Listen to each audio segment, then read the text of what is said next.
Good morning students.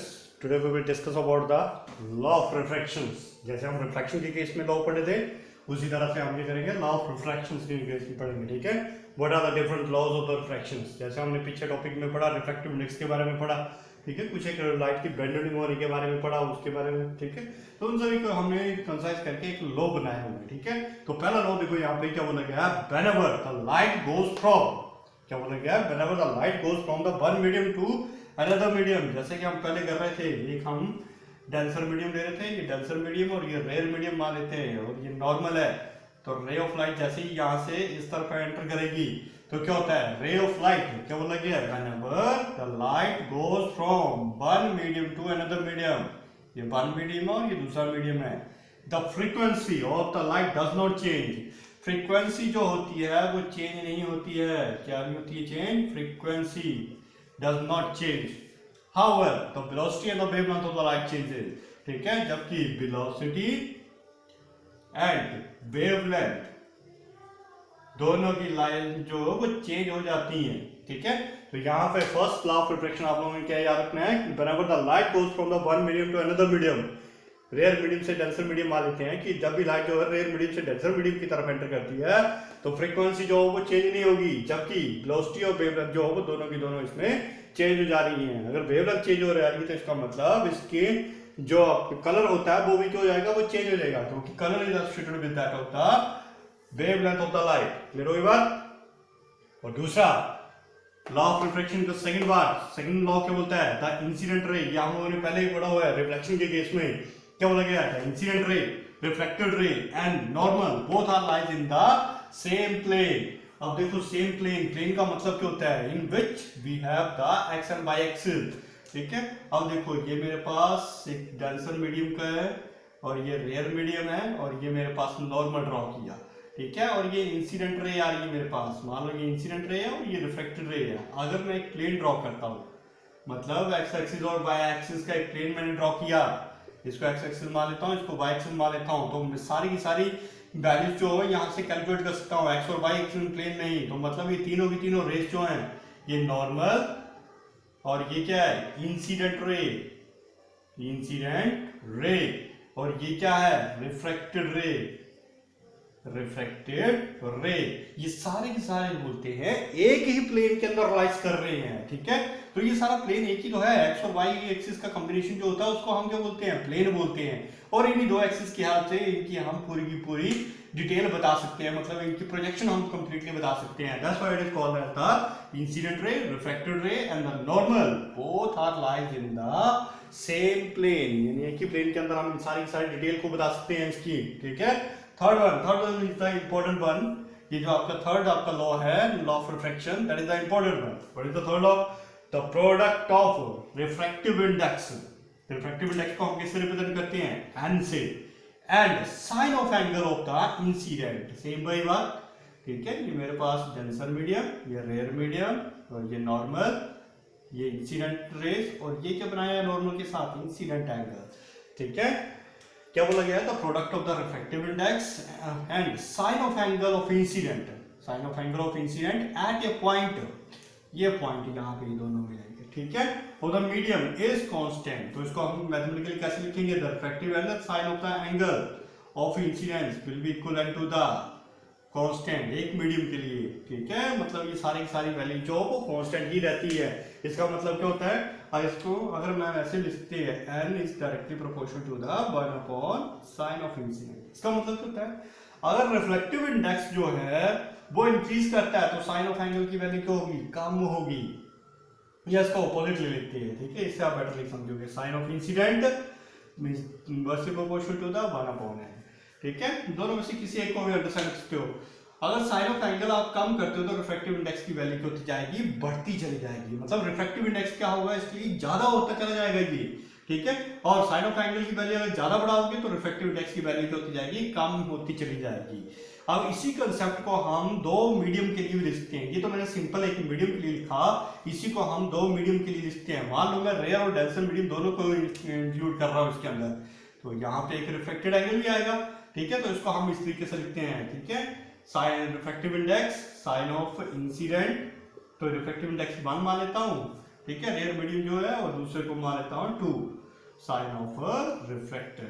तो इसको हम थोड़ा सा मॉडिफाई और करते हैं, sine of I upon sine of R will be equal to the n2 upon n1, ठीक है, where n2 is this one and 1 is this refractive index. So this one is also called the Snell's law, ठीक है, और क्या बोला जाता है इसको, Snell's law. This one is the most important one, और ये अच्छे से करना है आपका ओरल, ठीक है। ये जो हमने लिखा है ये सिंपल एक मीडियम के लिए लिखा है, और ये जो लिखा हुआ है दोनों की सेम मीनिंग है, दोनों की वैल्यू जो होती है वो कांस्टेंट के बराबर ही रहती है, क्योंकि ये जो आपकी वैल्यू है ये कांस्टेंट ही होगा, ये दोनों वैल्यू क्या होगी, कांस्टेंट ही रहेगी, ठीक है। तो this one is for the two medium, दो मीडियम के लिए लिखा गया है इस चीज को। क्लियर होगी बात सभी को ये? अच्छा, नेक्स्ट टॉपिक हम लोगों ने क्या करना है, the direction of the bending of the light. अब हमें यहाँ पे पता करना है कि जैसे रे ऑफ लाइट जो है, यहाँ पे देखो रे ऑफ लाइट जो वो इंसिडेंट कर रही है इन टू डिफरेंट मीडियम, ठीक है। ये रेयर मीडियम है मेरे पास और ये डेंसर मीडियम है। रेयर मीडियम और डेंसर मीडियम के बारे में आपको पता है, रेयर मीडियम का मतलब जहाँ डेंसिटी ऑफ द मॉलिक्यूल कम होती है और डेंसर मीडियम जहाँ डेंसिटी ऑफ मॉलिक्यूल ज्यादा होती है। जैसे बोला जाता है कि अगर आपकी रे ऑफ लाइट रेयर से डेंसर में एंटर करती है तो हमें बताओ कि इसकी डायरेक्शन क्या होगी, क्या ये नॉर्मल की तरफ बेंड होगी या नॉर्मल से दूर जाएगी, इस चीज का हमने पता करना है। तो हम लोगों ने इसका रिफ्रैक्शन का थर्ड लॉ पढ़ा, थर्ड लॉ के पढ़ा हमने, sine of incident to that of the sine of reflection will be equal to the n2 upon n1, where n2 को हम यहाँ पे रिप्लेस कर देते हैं, n2 इसको लिखा जाता था और n1 यहाँ पे लिखा जा रहा है, तो n2 को हम डेंसर मीडियम से रिप्लेस कर रहे हैं, तो इसको फुट में मैंने d लिख दिया, ठीक है। n1 क्या है, रेयर मीडियम है, दैट इज r। तो अब यहाँ पे देखो, तो इस क्वांटिटी को मैं ऐसे लिखता हूँ, sine of i to that of the sine of reflection angle will be equal to the nd upon nr। अच्छा, एंडी रिफ्रैक्टिव इंडेक्स किसका है, डेंसर मीडियम का, और ये ऑब्वियस सी बात है, क्या डेंसर मीडियम है तो ये इसका रिफ्रैक्टिव इंडेक्स ज्यादा ही होगा, यानी कि इसकी वैल्यू ज्यादा होगी और इसकी वैल्यू क्या है, कम आएगी। तो जब हम दोनों को डिवाइड करेंगे तो answer will always be greater than equal to 1। तो इसका मतलब क्या हुआ, तो sine of incident is upon sine of refracted is greater than equal to 1, यानी कि इसकी वैल्यू इसके बराबर आएगी, ग्रेटर देन 1 आएगी। तो इसको अगर मैं अरेंज करके लिखता हूं, sine of incident is greater than that of the sine of reflection, यानी कि incident angle will be greater than that of the reflected angle, यानी कि जो इंसिडेंट एंगल अगर मान लेता हूं मैं 30 डिग्री का होगा तो रिफ्लेक्टेड एंगल जो वो छोटा रह जाएगा, ठीक है। ये एंगल है, ये एंगल को रिप्रेजेंट कर रहा है और ये ग्रेटर का साइन है, ठीक है। तो ग्रेटर का साइन यानी कि इंसिडेंट एंगल ज्यादा और रिफ्लेक्टेड एंगल क्या होगा, कम होगा, तो मान लो ये 20 है। तो देखो जैसे ही रे ऑफ लाइट जो है रेयर से डेंसर की तरफ एंटर की तो ये क्या होगा, एंगल छोटा हो जाएगा। तो एंगल किसके साथ बना रहा है, नॉर्मल के साथ, तो नॉर्मल के साथ जब एंगल बना रहा है छोटा सा, तो मतलब ये किस तरफ बेंड होगा, ये नॉर्मल की तरफ बेंड हो जाएगी रे ऑफ लाइट, ठीक है। इस तरह से अगर रे ऑफ लाइट ऐसी जा रही है, सेपरेटिंग मीडियम है, ठीक है, और ये नॉर्मल है, तो ये नॉर्मल से इस तरह नॉर्मल की तरफ बेंड होगा ये, ठीक है, यानी कि टुवर्ड्स द नॉर्मल की तरफ बेंड होगी। तो in that way we can say that when the light goes from rarer to denser तो it will bend towards the normal, ठीक है। इसको मैं क्लास में रिकैप्चुलेट करवा दूंगा, क्लियर होगी बात है। इसी तरह से जब हमारे पास रे ऑफ लाइट जो है कहां से कहां जाएगी, डेंसर से रेयर की तरफ जाएगी, ठीक है। अब मान लेते हैं डेंसर टू रेयर, कहां से कहां जा रही है, डेंसर टू रेयर की तरफ जा रही है। तो सेम भाई हम फॉर्मूला यूज करेंगे, साइन ऑफ आर अपॉन, ठीक है। अच्छा, साइन ऑफ आर आ रहा है हमारे पास यहाँ पे, अपॉन क्योंकि क्या आएगा फिर ये, अच्छा देखो यहाँ पे आर नहीं आएगा, साइन ऑफ इंसिडेंट एंगल, क्यों, क्योंकि जैसे अब लाइट जो है डेंसर मीडियम से रेयर मीडियम की तरफ जा रही है। तो देखो डेंसर मीडियम के साथ ये नॉर्मल जो है, ये जो हमारे पास आएगा नॉर्मल, डॉटेड लाइन जो बनाएगी नॉर्मल, तो नॉर्मल के साथ इसने जो एंगल बनाया है इंसिडेंट एंगल, तो यहाँ पे हम लिखेंगे sine of incident angle to that of the sine of reflected angle. Snell's law का यूज किया, will be equivalent to the, किसके इक्विवेलेंट आएगा, क्या लिखते थे, n2 अपॉन n1। n2 क्या था हमारे पास पहले, डेंसर मीडियम। n2 वो मीडियम होता है जिसमें लाइट एंटर कर रही है, तो यहाँ पे अब लाइट जो है वो कहाँ पे एंटर कर रही है, रेयर मीडियम में एंटर कर रही है, ठीक है। तो यहाँ पे nr ऊपर लिखा जाएगा, ये बात मैंने आपको पहले बताई थी, जहां से लाइट ओरिजिनेट होती है वो नीचे रखी जाती है, क्वांटिटी रिफ्लेक्टिव इंडेक्स नीचे रखा जाता है और जिस मीडियम में एंटर करती है उसको ऊपर रखा जाता है। तो देखो यहाँ पे जहां से एंटर कर रही है, कहां से, डेंसर मीडियम से एंटर करें, तो डेंसर वाली क्वांटिटी हमने नीचे रखी, तो this can be written as इसको हम ऐसे लिखते हैं sine of I upon sine of R will be equal to the, ठीक है, कैसे लिखेंगे यहाँ पे N R upon N D. अब देखो रिफ्रैक्टिव इंडेक्स किसका है, रेयर मीडियम का। अब जैसे इसका डेंसिटी ऑफ द मॉलिक्यूल क्या होगी, कम होगी, और डेंसिटी ऑफ डेंसर मीडियम क्या होगी, ज्यादा होगी। तो मतलब ये लार्जर क्वांटिटी है और ये क्या है, स्मॉलर क्वांटिटी है। तो जब हम इन दोनों को डिवाइड करेंगे तो answer will always be less than equal to 1, यानी कि 1 से छोटा आएगा। तो this quantity can be written as sine of I is less than upon sine of R is less than 1। तो this quantity written as, simply directly देता हूं यहाँ पे angle I is less than that of angle are.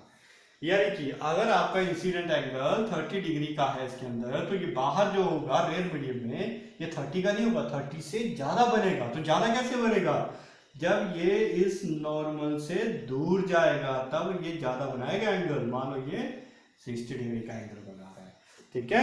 तो यहाँ पे हमने देखा कि जब रे ऑफ लाइट डेंसर से रेयर की तरफ जा रही है तो ये अवे फ्रॉम द नॉर्मल जा रही है, ठीक है। कहाँ जा रही है, अवे फ्रॉम द नॉर्मल। तो यहाँ पे हम इसको रिकैपिटुलेट कर लेते हैं, कैसे, देखो कैसे याद रखना है, when the ray of light goes from the denser rare to denser, किस तरफ हो जाएगी, बेंड होगी, बेंड टूवर्ड्स, ये याद रखना आप लोगों ने, बेंड टूवर्ड्स नॉर्मल, ठीक है। और ये चीज याद हो जाएगी तो आपको यहाँ पे कोई प्रॉब्लम नहीं आएगी। उसी तरह से when the light goes from denser to rare, जब डेंसर से रेयर की तरफ जाती है सेकंड केस में, ठीक है, bend away from the normal, away from normal, यानी कि नॉर्मल से दूर जा रही है। जब डेंसर रेयर से डेंसर की तरफ आएगी टुवर्ड्स द नॉर्मल, डेंसर से रेयर की तरफ जाएगी तो अवे फ्रॉम द नॉर्मल। तो इस कांसेप्ट को अगर आप ये करोगे you will never be get repeated. Clear होगी बात सभी को ये। अच्छा, यहाँ पे हमने कंडीशंस बतानी है अब कि कौन कौन सी कंडीशंस हैं जहां पे रिफ्रैक्शन पॉसिबल ही नहीं होगी, ठीक है। कि जैसे रे ऑफ लाइट यहाँ से रेयर टू डेंसर की तरफ जाती है तो क्या हमने ये पढ़ा भी टुवर्ड्स द नॉर्मल की तरफ बेंड होती है, ठीक है। तो अब हमने इसमें बताना है कि ऐसी कौन सी कंडीशन है, कंडीशन के बारे में बताना है कि जहां पे रे ऑफ लाइट जो है रिफ्रैक्ट होगी ही नहीं। तो यहाँ पे फर्स्ट कंडीशन क्या है, जब आपकी रे ऑफ लाइट जो है नॉर्मल से ही इंसिडेंट की जाती है, इस यहाँ पे नॉर्मल आएगा, ठीक है। तो इस नॉर्मल से ही हम रे ऑफ लाइट को इसे फॉलो करवाएंगे। तो यानी कि sine of incident will be equal to the 0, तो रिफ्रैक्टेड एंगल भी कितना होगा, 0 ही होगा, ठीक है। तो पहली कंडीशन ये कि incident angle will be equal to 0, then refracted angle will also be equal to the 0। यानी कि इस केस में कोई भी रिफ्रैक्शन पॉसिबल नहीं है जब आप किसी भी रे ऑफ लाइट को नॉर्मल के रास्ते से ही उसको एंटर करवाते हो, ठीक है। मतलब एंगल ऑफ इंसिडेंट जो होगा वो कितना हो जाएगा, 0 हो जाएगा। तो एंगल ऑफ इंसिडेंट 0 हो तो रिफ्लेक्टेड एंगल भी कितना बनेगा, 0 के बराबर ही रहेगा, ठीक है। तो that is the first condition. अब सेकंड कंडीशन देखो, सेकंड कंडीशन क्या है कि जब आप रे ऑफ लाइट को फॉल करवा रहे हो, चाहे एंगल से फॉल करवाओ, ठीक है, ये नॉर्मल आ गया, ठीक है, एक पर्टिकुलर एंगल से आप इसको फॉल करवा रहे हो इंसिडेंट एंगल। बट यहाँ पे होगा क्या, अगर दोनों का रिफ्रैक्टिव इंडेक्स एक जैसा ही है, सेम रिफ्रैक्टिव इंडेक्स है, तब भी इसमें कोई भी रिफ्रैक्शन पॉसिबल नहीं है। तो second condition for the no refraction when rare and denser medium have same value, यानी कि दोनों की अगर सेम वैल्यू होगी तब भी ये रिफ्रैक्शन पॉसिबल नहीं होगी यहाँ पे। तो these are the two condition in which there is no possibility of the refraction.